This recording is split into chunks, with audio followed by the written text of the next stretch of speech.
Father, thank you for being with us today. Christos Voskres. Воістину воскрес.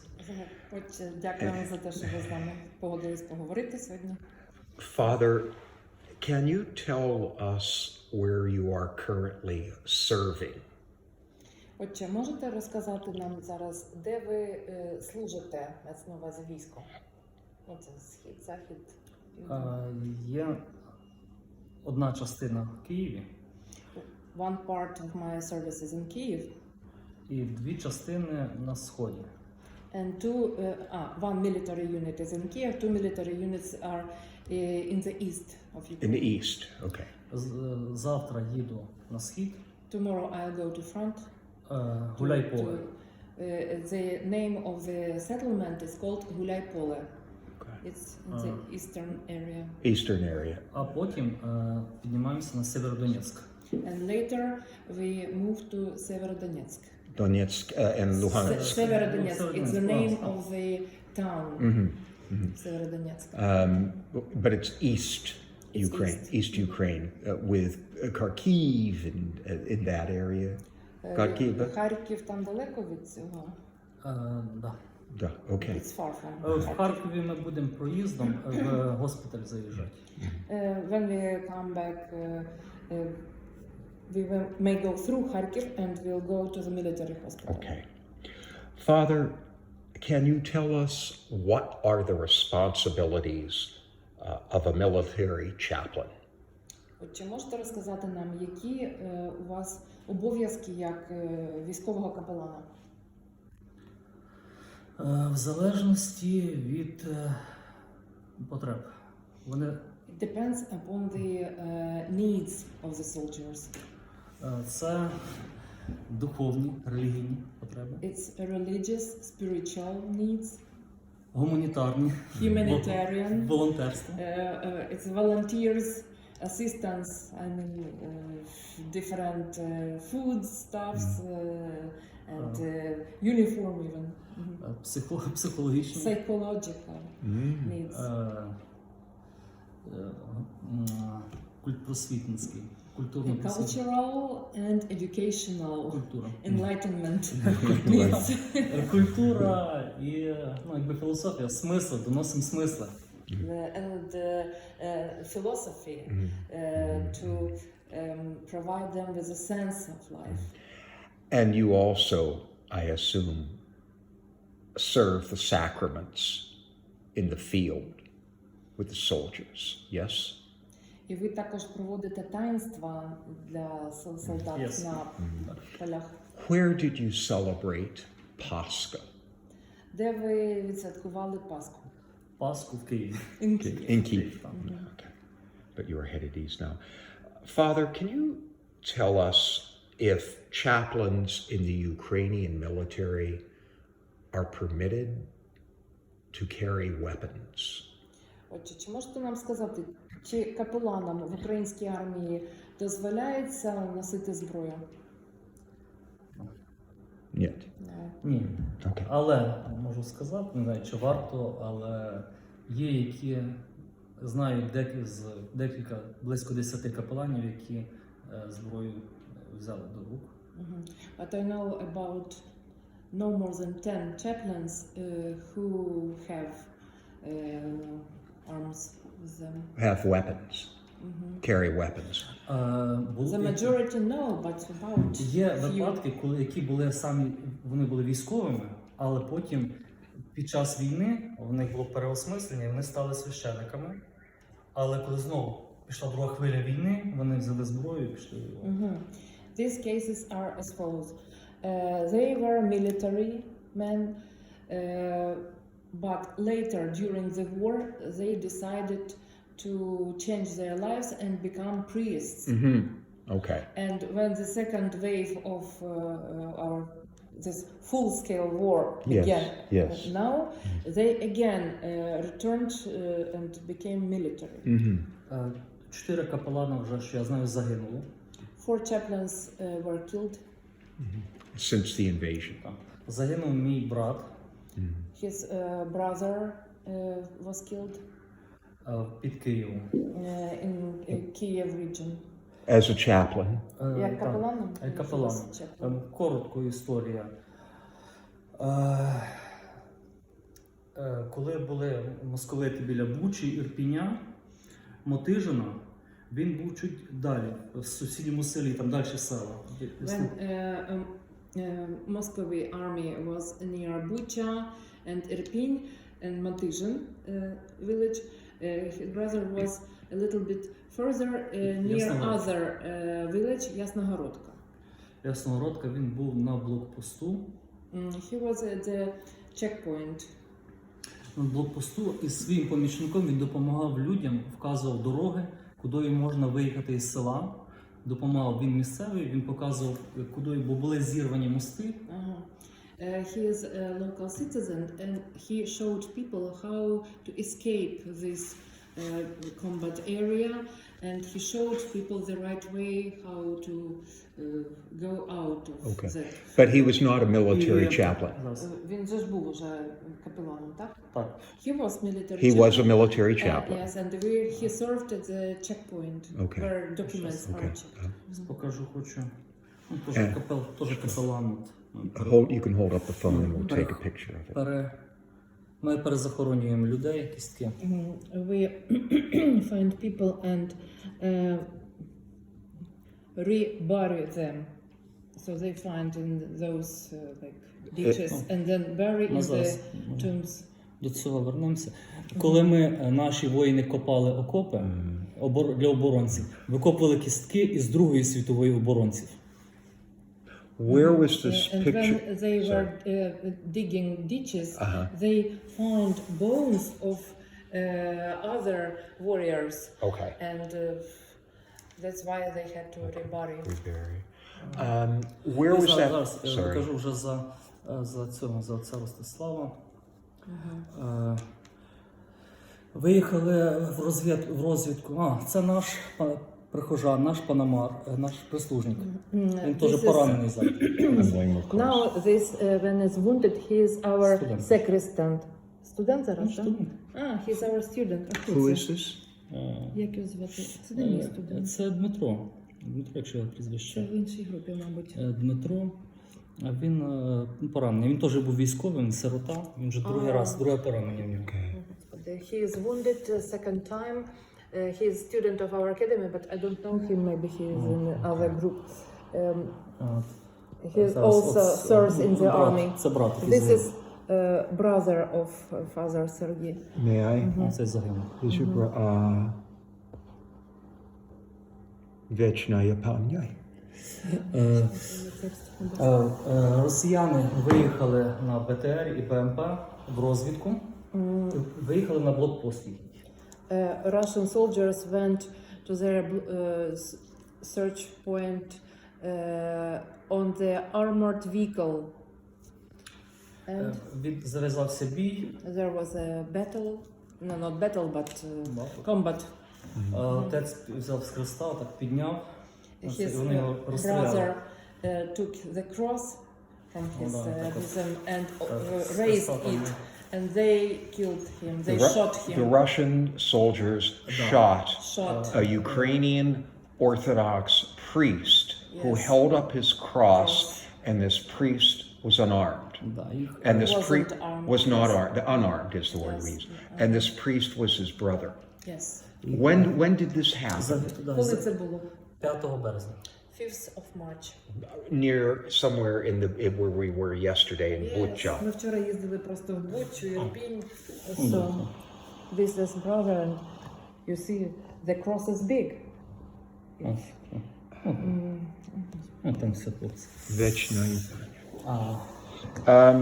Їх 5 загинуло і 7 росіян. The 5 of our soldiers perished and 7 Russians were killed. Поки наші війська під'їхали, росіяни втекли і більше в село не заходили. While they were waiting for Ukrainian army to approach, Russian army fled and didn't return back anymore. And this was in end of March? What? 5th of March. 5th of March, okay. 5. Вони тільки бомбили це місце, They only shelled, they bombed this place, but Yes. didn't enter а в село вже не дійшли. Okay. this But village. yet your brother was killed at a checkpoint by Russian soldiers. So clearly they bombed the town. I just want to be clear here. They bombed the town where your brother was, and there were soldiers who approached a checkpoint as well, and that is where they killed him after he identified himself. I just want to be clear about the circumstances. Is that right? That's right. That's right. Okay. right. And then these Russian soldiers were killed. There was a small battalion, a small platoon. Спочатку сам засада, втекли і все. І вже розбомбили храм. І храм навіть, да? Храм розбомбили. And even church was bombed, Really? destroyed. Destroyed by in the shelling.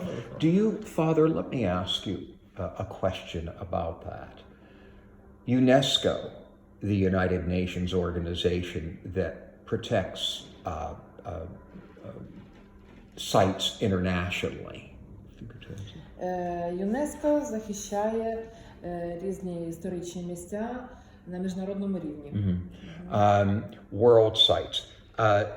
UNESCO has estimated that approximately 150 sites in Ukraine have been damaged or destroyed by Russian shelling. І вони визначили, що біля 150 таких культурних об'єктів спадщини були або зруйновані, знищені повністю, або частково. So, do you think that Moscow inflicted this damage by design to destroy sites, religious sites, including temples, Jewish temples, and even some mosques, or was it collateral damage? Чи це, як ви думаєте, чи Москва спеціально націлювалась на церкви, на мечеті, на єврейські синагоги, чи це було просто, по ходу діла випадково? 50-50. 50 на 50, роз'ясню. Війна, в хаосі війни нищаться і московські храми, і все.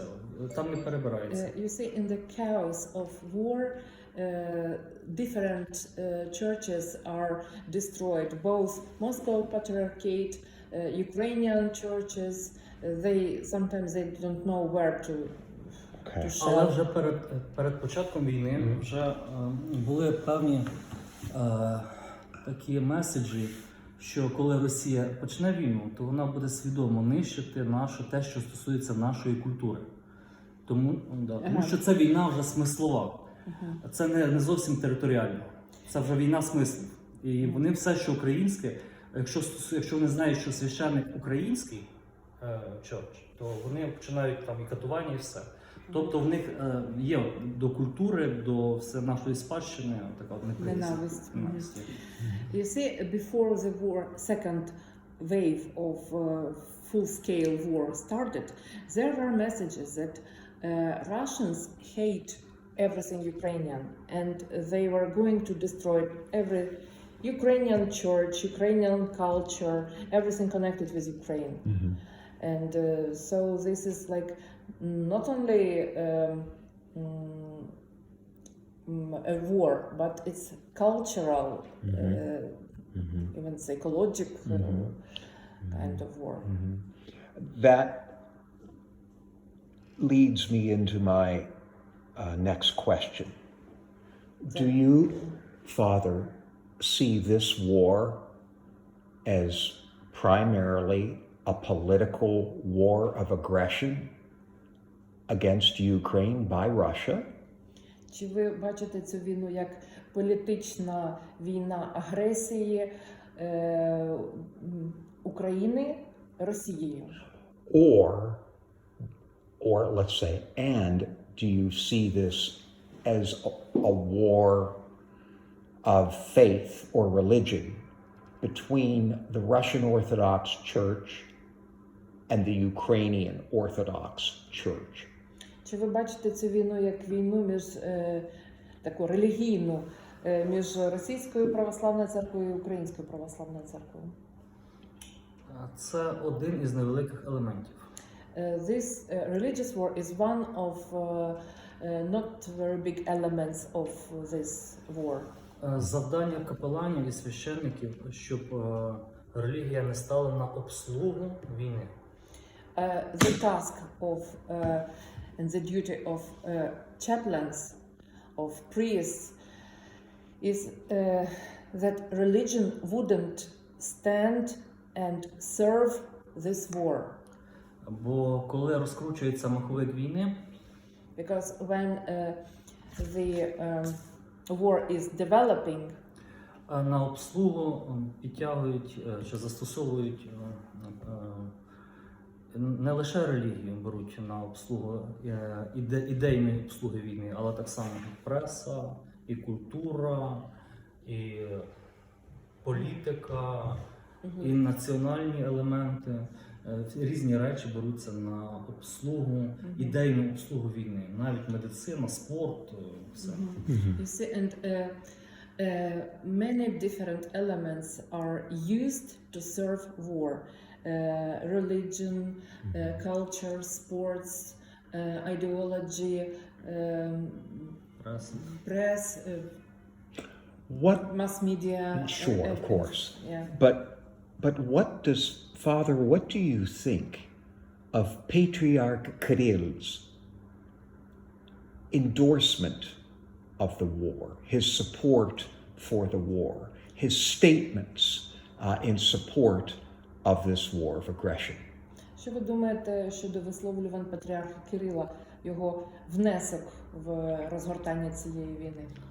Я гадаю, що це якраз негативний приклад, коли релігія обслуговує політичні інтереси, прогибання. A negative example when religion serves to political interests. Якби я був капеланом в Росії, то я б, напевно, що просто зняв до себе і пішов далі. If I were a chaplain in Russia, I would probably take away my cross and get out of this church. The Russian Orthodox Church. One last question, Father. Thank you. Дякую for speaking with us today. Дякую. I keep adding that. Yes. I don't know why. It's дякую. You're a teacher. Right. No, it's okay. My last question to you is this. Particularly since you and your family have borne great loss in this war. Якщо брати вашу сім'ю, то ваша сім'я понесла великі втрати на цій війні. You have the responsibility to care for the souls of Ukrainian soldiers. І у вас є обов'язок піклуватися про душі українських солдатів. But Але would you also provide care to wounded or dying Russian soldiers on the battlefield? чи ви змогли б виразити своє піклування як капелана з приводу вмираючого чи пораненого російського солдата? Думаю, що так. Yes, I think so. Завдання капелана ще, щоб на війні люди по мірі можливості більше залишались людьми. The task of a chaplain on war to make everything possible that people remain human. Щоб не було якомога менше цього озвіріння. To have as little as possible this feeling of becoming an animal. Бо окрім баталій, ми знаємо, що війну супроводжується мародерство, гвалтування, садизм, катування і все це. Щоб оцього не було. Because despite of combat, we know that the war is usually accompanied with looting, rape, tortures, and our task is to do everything that this wouldn't exist at war. My follow-up question to that: what would you say to someone, a Ukrainian, who lost everything? Що б ви сказали українцю, який втратив все? Their family, Сім'ю, their home, будинок and now their faith. і зараз вже віру. And so all that is left for them to do is to kill Russians. І єдине, що йому залишається робити, це тільки вбивати росіян. Що б ви сказали? Не знаю. I don't know. Не знаю. Залежно від ситуації. Depends on the situation. Як я дуже особисто я дуже боюся давати образливі відповіді. Especially, Наївні. I don't want to give naive answers, and I don't want to give offensive answers that would offend anybody. What about heartfelt, truthful answers? Heartfelt. Що стосується сердечних, справжніх відповідей, от істинної відповіді з серця. Залежно все від ситуації. В мене немає готових відповідей. I don't have any ready answers. It Ви- depends upon every situation. Every Є часом circumstance. людина дає запитання, не очікуючи відповідей. Sometimes people ask without waiting for the answer. Не знаю. Часто, коли доводилось, коли люди ховають там своїх дітей, хоронять, що навіть втішати, якось воно неетично. Люди стоять чорні, як земля, а ти будеш розказувати про Царство Небесне. Sometimes when we see a funeral of a small child and you don't even have any words how to comfort them, because it's not ethical to say about the kingdom of God when the parents of this child are looking like black-faced of grief. Grief, death. Християнство не пропонує давати легкі відповіді на складні питання. Christianity doesn't offer to give easy answers on difficult questions. Тобто сказати, що там все вам на небесах воздасться, це To say that everything will be good in the heavenly kingdom, it's not right. треба дивитися. What is right? Що ж тоді правильно? It depends upon the situation. We have to see every situation. Коли я був молодший, я був схильний давати відповіді. У мене були відповіді на всі питання. When I was younger, I had answers on all the questions. I'm sorry? He says when he was younger Yeah. priest, he had answers on all the questions. Right, Now, right. no. А з віком Not мені so вже much. With age, it's складніше відповідати на всі much питання. more difficult to answer such questions. Father, thank you for your time. Дуже дякую за It, ваш it час. is, and may God sustain Ukraine. Slava Ukraine. Нехай And Господь відновить Україну. and most importantly of all, because of the collar you wear in his service, Christos Voskres. Христос Воскрес. Ну, ще кілька слів, та що собі думав. A few additional words what the thoughts of Chaplain. Я собі думаю, просто осмислюю завдання взагалі релігії, яке є завдання, і тоді вже з неї витікає завдання вже справа, праця капеланів. I try to sense, to feel the task of religion, to understand, to comprehend, and after this, finding this sense, it gives us prompt of the task of the chaplain. Людина істота, яка шукає осмислено, яка шукає смислів у всьому. Без смислу ми не хочемо, має жити. Any person any human being is looking for the sense of life. Without sense, it's in vain. І для кожної людини цей сенс він індивідуальний. And every person has individual sense. Не можу це сказати універсальний сенс життя неможливо. It is impossible to find universal sense of life for everybody. Це як найкращий хід в шахматах визначити. It's like to define the best like move in chess. Тому завдання капелана кожному воїну допомогти віднайти сенс в його житті, в його втратах, осмислено в його війні. And the task of a chaplain is to help each soldier, each serviceman to find his own sense in life, in his losses in this war. І це завжди має бути щиро. And always it must be sincere. Тому якщо з позиції сторони Росії ця війна беззмістовна, то для капелана там нема що робити. And if from the side of Russia this war is senseless, then for chaplain there is nothing to do. А психологічні і інші це все вже похідні, це вже допоміжні речі.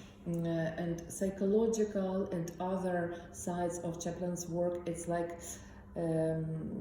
derivative. It's like secondary after the main thing to make sense, to find sense. To find sense in it.